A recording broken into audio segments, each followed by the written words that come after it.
Topic है pH regulation. PH regulation का मतलब है वही कि मेंटेन करना, वो प्रोसेसेस जिसमें हम मेंटेन करते हैं कि जो हाइड्रोजन है H पॉजिटिव है हमारी बॉडी के अंदर उसकी कंसंट्रेशन ना बढ़े, नॉर्मल लिमिट्स के अंदर रहे ताकि बॉडी का जो पीएच है वो स्टेबल रहे। वही ब्लड पीएच नॉर्मल कितना होता है लिखा है। फिर पीएच रेगुलेशन कैसे करेंगे हम? रेगुलेट सबसे पहले तो बफर सिस्टम से। बफर सिस्टम वही कि चेंज नहीं होने देगा पीएच में, और वही चार जो हमने पीछे पढ़े हैं। फिर अगला है रेस्पिरेटरी रेगुलेशन। मतलब इसका मतलब है कि जो लंग्स हैं वो कंट्रोल करेंगे कि हमारी जो अमाउंट ऑफ CO2 है कितनी रेगुलेट करनी है। अगर ज़्यादा CO2 इंक्रीज़ हो रही है तो ज़्यादा एसिड होगा, पीएच डिक्रीज़ करेगा। अगर CO2 का लेवल जो है डिक्रीज़ कर रहा है, लेस एसिडिक होगा और पीएच इंक्रीज़ करेगा। तो हमें ये होने नहीं देना, ये रेस्पिरेटरी रेगुलेशन हमें करनी है।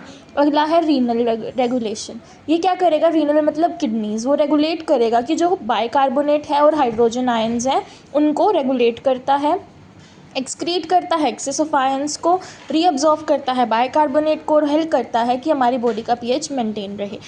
इंपॉर्टेंस वही कि नॉर्मल एंजाइम एक्टिविटी को मेंटेन करेगा, मेटाबॉलिज्म के लिए इंपॉर्टेंट है और प्रिवेंट करता है एसिडोसिस एंड एल्कोलोसिस। वही सिंपल हमने पढ़ा, पीएच रेगुलेशन मतलब मेंटेन करना, बॉडी का पीएच चेंज ना हो। कैसे कैसे करेंगे? बफर से, रेस्पिरेटरी रेगुलेशन और रेनल रेगुलेशन। ठीक है। अगला है disturbance in acid base balance. Disturbance in acid base balance का मतलब क्या है? या तो एक्सेस एसिड बढ़ जाना बॉडी में या फिर एक्सेस ऑफ बेस बढ़ जाना, जिसकी वजह से पीएच क्या हो जाए? डिस्टर्ब हो जाए। टाइप क्या है एसिड बेस डिस्टर्बेंस के? दो हैं, एसिडोसिस एंड एल्कोलोसिस, पीछे पड़े हैं। इसका मतलब जब एक्सेस ऑफ एसिड बढ़ेगा 7.35 से ऊपर जा रहा है, नहीं फॉल बिलो, ये ऐसी कंडीशन है जब 7.35 से नीचे आ रहा है। मतलब एक्सेस ऑफ एसिड का मतलब क्या है? 7 से कम पीएच होना। तो एक्सेस एसिड हमारी बॉडी में बढ़ता जाता है। और ये टाइप्स क्या हैं? रेस्पिरेटरी एसिडोसिस में क्या होता है?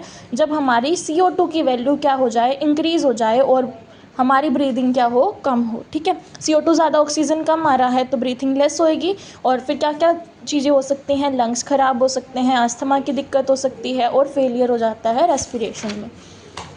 अगला इफ़ेक्ट्स क्या करता है? इफ़ेक्ट होता क्यों है? ये CO2 की वैल्यू इंक्रीज़ हो जाती है और ब्लड हमारा एसिडिक हो जाता है। ये तो पीछे रेस्पिरेटरी वाला था। अब मेटाबॉलिक में क्या होगा? जब हमारा बाइकार्बोनेट क्या हो जाए? लॉस हो जाए और एक्सेस एसिड फॉर्मेशन हो जाए। कॉजेज़ क्या क्या करता है ये? डायबिटीज़ हो जाती है, किडनी फेलियर हो जाता है, डायरिया हो जाता है। क्यों होता है? जब SCO3 हमारा कम हो जाए और ब्लड का पीएच क्या करता है? फिर डिक्रीज़ करता है। एल्कोलोसिस में क्या होता है? हमारा एक्सेस ऑफ बेस बढ़ जाए, मतलब 7.5 से ऊपर चला जाए, एसिड कम बेस ज़्यादा। टाइप्स वही दो हैं, इसमें भी रेस्पिरेटरी एंड मेटाबॉलिक। रेस्पिरेटरी में क्या होगा? एक्सेसिव लॉस ऑफ CO2 हो जाए, मतलब ब्रीदिंग बहुत ज़्यादा हो रही है, बहुत सांसें फूल रही हैं, तो उस टाइम CO2 क्या होनी स्टार्ट हो जाएगी? एक्सेस लॉस होना स्टार्ट हो जाएगा, जिसकी वजह से एंजाइटी होगी, फीवर होगा, हाइपर वेंटिलेशन मतलब सांस फूलना हो जाएगी स्टार्ट। और इफेक्ट क्या होंगे? CO2 कम और ब्लड क्या हो जाएगा? एल्कलिन, मतलब बेसिक ज़्यादा हो जाएगा। मेटाबॉलिक में क्या होगा?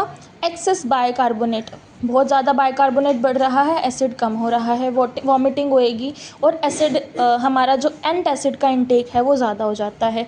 और HCO3 इंक्रीज़ करता है, ब्लड पीएच भी फिर क्या करेगा? इंक्रीज़ ही करेगा, क्योंकि बेस ज़्यादा, ब्लड पीएच इंक्रीज़, एसिड ज़्यादा, ब्लड पीएच डिक्रीज़। ठीक है। एसिडोसिस में ब्लड पीएच डिक्रीज़ करता है, एल्कोलोसिस में ब्लड पीएच इंक्रीज़ करता है। अगला है हमारे पास एनायन गैप। बहुत सिंपल है, जब डिफरेंस, मतलब एनायन गैप का मतलब है कि पॉजिटिवली चार्ज और नेगेटिवली चार्ज के बीच का डिफरेंस।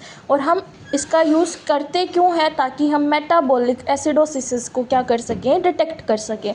इंपॉर्टेंस क्या है? हेल्प करेगा एसिड बेस डिसऑर्डर को डायग्नोज करने में, और मेनली यूज़ होता है मेटाबॉलिक एसिडोसिस में। ठीक है। अगर एनायन गैप हमारा इंक्रीज़ कर रहा है तो हमें क्या क्या दिक्कत हो सकती है? डायबिटीज़, किडनी फेलियर और लैक्टिक एसिडोसिस। अगर एनायन गैप डिक्रीज़ कर रहा है तो क्या क्या हो सकता है? ब्लड प्रोटीन का लेवल कम हो सकता है और किडनी के डिसऑर्डर्स हो सकते हैं। अब हमारा लास्ट टॉपिक बचा है basic principles and estimation of blood gases and pH. Blood gases क्या करता है? एनालाइज करता है या फिर मेज़र करता है कितनी अमाउंट ऑफ ऑक्सीजन, CO2 और पीएच हमारे ब्लड में प्रेजेंट है, और हेल्प करेगा एक्सेस करने में एसिड बेस बैलेंस को और हमारा जो फंक्शन है रेस्पिरेटरी फंक्शन है उसको। ब्लड गैसेस दो ही हैं हमारी बॉडी में, oxygen and CO2। Basic principles क्या है, पीएच को मेज़र करता है, इंडिकेट करता है एसिडिटी या एल्कलिनिटी तो हमारे ब्लड में नहीं बढ़ गई है, नॉर्मल पीएच को मेज़र करता है। और मेज़र हम करते कैसे हैं, पीएच इलेक्ट्रोड्स का यूज़ करके। फिर क्या क्या मेज़र करेंगे, partial pressure of carbon dioxide, partial pressure of oxygen, क्योंकि दो ही गैस हैं इनका ही हम पार्शियल प्रेशर मेज़र करते हैं। ये करता है, शो करता है कार्बन डाइऑक्साइड हमारे ब्लड में कितना डिज़ोल्व हो रहा है, और इंडिकेट करता है रेस्पिरेटरी फंक्शन, नॉर्मल PCO2 मतलब पार्शियल प्रेशर कितना होना चाहिए 35 to 45 mmHg, और पार्शियल प्रेशर PO2 मतलब ऑक्सीजन का कितना होना चाहिए 80 to 100 mmHg, और ये इंडिकेट करेगा ऑक्सीजन लेवल ब्लड के अंदर कितना है।